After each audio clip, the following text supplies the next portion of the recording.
ಅಂಜಲಿ ಕೆಲಸ ಹುಡುಕಿ ಬಸ್ ಹಿಡಿದು ಮನೆಗೆ ಬರುವಷ್ಟರಲ್ಲಿ ಸಂಜೆಯಾಗಿತ್ತು. ಓಣಿಯ ಸಮೀಪ ಬರುತ್ತಿದ್ದಂತೆ ಬಿಳಿ ಕಾರೊಂದು ಆಕೆಗೆ ವಿರುದ್ಧ ದಿಕ್ಕಿನಲ್ಲಿ ಸರ್ರೆಂದು ಹೊರಟು ಹೋಯಿತು. ಓ, ಇದು ಅಪ್ಪನ ಕಾರಲ್ವಾ? ಆದರೆ ಅಪ್ಪ ಈ ಕಾರಲ್ಲಿ ಬಂದಿರೋದನ್ನು ನಾನು ನೋಡಿಯೇ ಇಲ್ಲ. ಹಾಗಾದರೆ ಮತ್ತೆ ಯಾರಿರಬಹುದು ಎಂದು ಯೋಚಿಸುತ್ತಾ ಮೆಟ್ಟಿಲು ಹತ್ತಿ ಮನೆಯೊಳಕ್ಕೆ ಬಂದಳು. ಅಬ್ಬಾ, ಎಂಥ ಸೆಕೆ! ಎಲ್ಲ ಕಡೆ ಸುತ್ತಿ ಸುತ್ತಿ ಬಸ್ ಹಿಡಿದು ಬರುವಷ್ಟರಲ್ಲಿ ಸಾಕಾಗಿ ಹೋಯಿತು. ಅಮ್ಮ, 1 ಲೋಟ ನೀರು ಕೊಡು ಎನ್ನುತ್ತಾ ಅಮ್ಮನನ್ನು ಕೂಗಿದಳು. ಮಗಳ ಮಾತನ್ನು ಕೇಳಿಸಿಕೊಂಡವಳೆ ನೀರಿನ ಲೋಟದೊಂದಿಗೆ ಹೊರಬಂದಳು ಶೀಲಾ. ಇನ್ನು ಮೇಲೆ ನಿನಗೆ ಈ ಕಷ್ಟವಿಲ್ಲ ಮಗಳೇ. ಇಷ್ಟು ದಿನ ನೀನು ಕೆಲಸ ಹುಡುಕಿಕೊಂಡು ಅಲೆಯುತ್ತಿದ್ದೆ, ಆದರೆ ಈಗ ಕೆಲಸವೇ ನಿನ್ನನ್ನು ಹುಡುಕಿಕೊಂಡು ಬಂದಿದೆ ಎಂದಳು.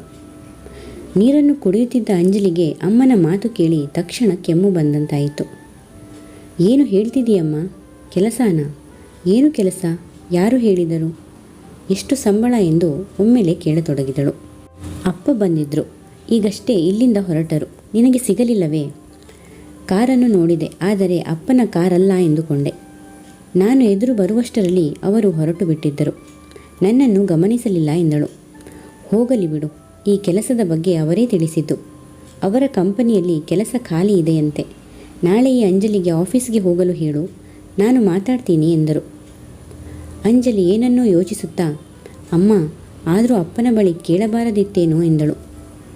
ಅಂಜಲಿ, ನಾವು ಅಷ್ಟೊಂದು ಕಠಿಣವಾಗಬಾರದು ಮಗಳೇ. ಅವರು ನಿನ್ನ ಅಪ್ಪ ಅಲ್ಲವೇ? ಅಷ್ಟಕ್ಕೂ ಅವರೀಗಾಗಲೇ ಬಹಳಷ್ಟು ನೊಂದಿದ್ದಾರೆ. ನಾವು ಅವರ ಬಳಿ ಯಾವ ಸಹಾಯವನ್ನು ಪಡೆಯುತ್ತಿಲ್ಲ ಎಂಬ ನೋವು ಅವರನ್ನು ಕಾಡುತ್ತಿದೆ. ಅವರು ತಮ್ಮ ಕೈಯಿಂದ ಯಾವಾಗಲೂ ನಮಗೆ ಸಹಾಯ ಮಾಡಲು ಬಯಸುತ್ತಾರೆ. ಅದರಲ್ಲಿ ಅವರಿಗೆ ಸಮಾಧಾನ, ಸಂತೃಪ್ತಿ ಸಿಗುತ್ತದೆ. ನಾವು ಹಣ ಪಡೆಯದಿದ್ದರೂ ಕೆಲಸ ಪಡೆದುಕೊಳ್ಳುವುದರಲ್ಲಿ ಏನೂ ತಪ್ಪಿಲ್ಲ. ಅದೂ ಅಲ್ಲದೆ ಅವರು ಪ್ರೀತಿಯಿಂದ ಕರೆದಿದ್ದಾರೆ. ನೀನು ಎಷ್ಟು ದಿನ ಎಂದು ಕೆಲಸ ಹುಡುಕುತ್ತಲೇ ಇರ್ತೀಯ? ಸಾಕು, ಅದು ನಿನ್ನ ತಂದೆಯ ಕಂಪನಿ, ನೀನಲ್ಲದೆ ಇನ್ಯಾರು ಹೋಗಬೇಕು ಎಂದಾಗ, ಸರಿ ಆಯ್ತಮ್ಮ, ನಾಳೆ ಹೋಗುತ್ತೇನೆ ಎಂದು ಒಪ್ಪಿಕೊಂಡಳು ಅಂಜಲಿ. ಆದಿತ್ಯನ ತಾಯಿ ಆಸ್ಪತ್ರೆಯಿಂದ ಡಿಸ್ಚಾರ್ಜ್ ಆದ ಮೇಲೆ ಸಂಪೂರ್ಣ ಗುಣಮುಖರಾಗಲಿಲ್ಲ. ಆದಿತ್ಯ ಬೆಳಿಗ್ಗೆ ಆಫೀಸಿಗೆ ಹೋಗಿ ಸಂಜೆ ಬರುವವರೆಗೂ ತಾಯಿಯನ್ನು ನೋಡಿಕೊಳ್ಳಲು ಒಬ್ಬ ಮನೆಗೆಲಸದಾಕೆಯನ್ನು ನೇಮಿಸಿದ್ದ. ಆದಿತ್ಯನಿಗೆ ತಾಯಿಯ ಮೇಲೆ ಅಪಾರ ಪ್ರೀತಿ. ಚಿಕ್ಕಂದಿನಿಂದಲೇ ತಂದೆಯನ್ನು ಕಳೆದುಕೊಂಡವನು. ತಾಯಿಯ ಆಶ್ರಯದಲ್ಲಿಯೇ ಬೆಳೆದ. ಎಷ್ಟೇ ಕಷ್ಟವಾದರೂ ಅವರಿವರ ಮನೆ ಕೆಲಸ ಮಾಡಿ ಮಗನನ್ನು ಚೆನ್ನಾಗಿ ಬೆಳೆಸಿದರು ಲಕ್ಷ್ಮಮ್ಮ. ಆತನಿಗೆ ಒಳ್ಳೆಯ ಶಿಕ್ಷಣ ಕೊಡಿಸಿ ಜೀವನ ಮೌಲ್ಯಗಳನ್ನು ಕಲಿಸಿ ಒಳ್ಳೆಯ ಸಂಸ್ಕಾರ ನೀಡಿದ್ದರು. ಇತ್ತೀಚೆಗೆ ಕೆಲಸ ಸಿಕ್ಕು ಮಗನ ದುಡಿತದಲ್ಲಿ ಬದುಕುವ ಸಮಯದಲ್ಲಿ ಜಾರಿ ಬಿದ್ದು ಕಾಲು ಮುರಿದುಕೊಂಡರು. ರಾತ್ರಿ ಸುಮಾರು 8 ಗಂಟೆ. ಆದಿತ್ಯ ಅಮ್ಮನ ಕಾಲಿಗೆ ಎಣ್ಣೆ ಹಚ್ಚುತ್ತಿದ್ದನು. ಅಷ್ಟರಲ್ಲಿ ಫೋನ್ ಹೊಡೆದುಕೊಳ್ಳತೊಡಗಿತು. ನೋಡಿದರೆ ರಾಜಶೇಖರ್ ಕೈಯನ್ನು ಸಿಕ್ಕ ಬಟ್ಟೆಗೆ ಒರೆಸಿಕೊಂಡು, ಹೇಳಿ ಸರ್, ಏನು ಇಷ್ಟೊತ್ತಲ್ಲಿ ಫೋನ್ ಮಾಡಿದಿರಲ್ಲ, ಏನಾದರೂ ಸಮಸ್ಯೆನಾ ಎಂದನು ಗಾಬರಿಯಿಂದ. ಹಾಗೇನೂ ಇಲ್ಲ, ನಿಮ್ಮೊಂದಿಗೆ ಸ್ವಲ್ಪ ಮಾತನಾಡುವುದಿತ್ತು. ಅದಿರಲಿ, ನಿಮ್ಮ ತಾಯಿ ಈಗ ಹೇಗಿದ್ದಾರೆ? ಪರವಾಗಿಲ್ಲ, ಹಾಗೆಯೇ ಇದೆ ಎಂದನು ಆದಿತ್ಯ. ನಾನು ಯಾಕೆ ಫೋನ್ ಮಾಡಿದೆ ಅಂದರೆ, ನಮ್ಮ ಕಂಪನಿಯಲ್ಲಿ ಬಹಳ ದಿನಗಳಿಂದ ಅಕೌಂಟ್ಸ್ ಹುದ್ದೆ ಖಾಲಿ ಇದೆಯಲ್ಲವೇ? ಹೌದು ಸರ್, ಖಾಲಿ ಇದೆ. ಬಹಳಷ್ಟು ಜನ ಬಂದರೂ ಮೇಡಮ್ ಅದನ್ನು ಯಾರಿಗೂ ಕೊಡಲಿಲ್ಲ. ತಾನೇ ನೋಡಿಕೊಳ್ಳುತ್ತೇನೆ ಎಂದು ಹಾಗೆಯೇ ಬಿಟ್ಟಿದ್ದಾರೆ. ಆ ಕೆಲಸ ಮೊದಲು ರಾಮಯ್ಯ ಮಾಡುತ್ತಿದ್ದರಲ್ಲವೇ? MD ಆಗಿ ಕಾವ್ಯ ಎಲ್ಲವನ್ನೂ ನಿಭಾಯಿಸುವುದೇ ಕಷ್ಟ. ಮತ್ತ್ಯಾಕೆ ಈ ರಿಸ್ಕ್ ಕೂಡ ತಗೋತಿದ್ದಾಳೆ? ಇರಲಿ, ಆ ಕೆಲಸವನ್ನು ಬೇರೆಯವರಿಗೆ ನೀಡುವುದರಿಂದ ಕಾವ್ಯಾಗೂ ವರ್ಕ್ ಲೋಡ್ ಕಡಿಮೆಯಾಗುತ್ತದೆ. ನಾಳೆ ಒಬ್ಬಳು ಹುಡುಗಿ ನಿಮ್ಮ ಆಫೀಸ್ಗೆ ಬರುತ್ತಾಳೆ. ಆಕೆಗೆ ಆ ಕೆಲಸವನ್ನು ಕೊಡಿ ಎಂದರು. ಓಕೆ ಸರ್, ಆದರೆ ಮೇಡಮ್ ಕೇಳಿದರೆ ಎಂದು ರಾಜಶೇಖರ್ ಪ್ರತಿಕ್ರಿಯೆಗಾಗಿ ಕಾಯುತ್ತಿದ್ದನು. ಕಾವ್ಯ ಕೇಳಿದರೆ ನಾನು ಹೇಳಿದ್ದೇನೆ ಎಂದು ಹೇಳಿ, ಏನೂ ತೊಂದರೆ ಇಲ್ಲ.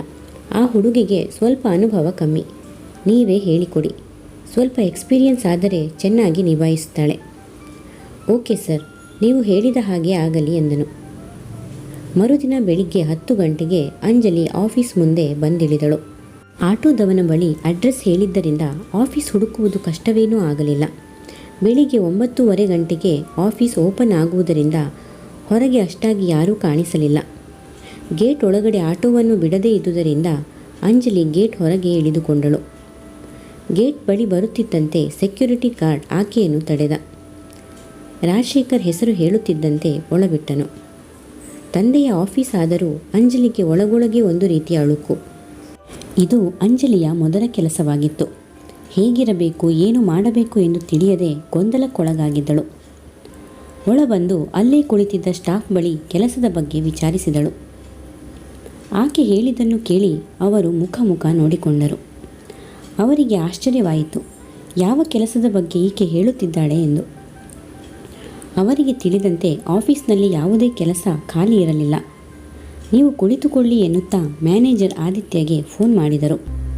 ವಿಷಯ ತಿಳಿದೊಡನೆ ನಿನ್ನೆ ರಾಜಶೇಖರ್ ಅವರು ಹೇಳಿದ ಹುಡುಗಿಯೇ ಇರಬೇಕು ಎಂದು ಆದಿತ್ಯನಿಗೆ ಖಾತ್ರಿಯಾಯಿತು. ತನ್ನ ಕೆಲಸವನ್ನು ಅರ್ಧಕ್ಕೆ ಬಿಟ್ಟು ಆಕೆಯನ್ನು ಒಳ ಕಳಿಸಿ ಎಂದನು. ಕಾವ್ಯರಾಣಿ ತಮ್ಮ ಕಂಪನಿಯ ಬೇರೆ ಬ್ರಾಂಚ್ಗಳಿಗೆ ವಿಸಿಟ್ಗೆ ಹೋಗಿದ್ದರಿಂದ ಇನ್ನೂ ಬಂದಿರಲಿಲ್ಲ. ಅಂಜಲಿ ಬಾಗಿಲು ತೆಗೆದು ಒಳ ಹೆಜ್ಜೆ ಇಟ್ಟಳು. ಕಪ್ಪು ಬಣ್ಣದ ಚೂಡಿದಾರದಲ್ಲಿ ಮುದ್ದಾಗಿ ಕಾಣುತ್ತಿದ್ದಳು. ಬಿಳಿ ಅಂಚುಗಳುಳ್ಳ ದುಪ್ಪಟ್ಟವನ್ನು ಭುಜದ ಮೇಲೆ ಇಳಿಬಿಟ್ಟಿದ್ದಳು.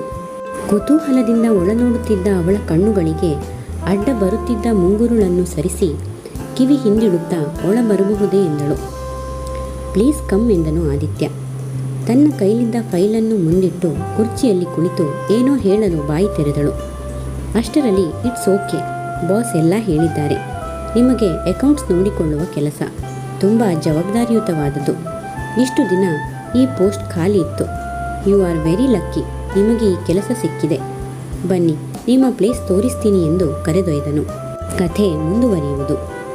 ಹೆಚ್ಚಿನ ವಿಡಿಯೋಗಳಿಗಾಗಿ ಪ್ಲೀಸ್ ಸಬ್ಸ್ಕ್ರೈಬ್ ಮಾಡಿ, ಲೈಕ್ ಮಾಡಿ, ಶೇರ್ ಮಾಡಿ, ಕಮೆಂಟ್ಸ್ ಮಾಡಿ ಮತ್ತು ಬೆಲ್ ಐಕಾನ್ ಕ್ಲಿಕ್ ಮಾಡಿ. ಕಥೆಯ ಎಲ್ಲ ಭಾಗಗಳಿಗಾಗಿ ಪ್ಲೇ ಲಿಸ್ಟ್ ಚೆಕ್ ಮಾಡಿ.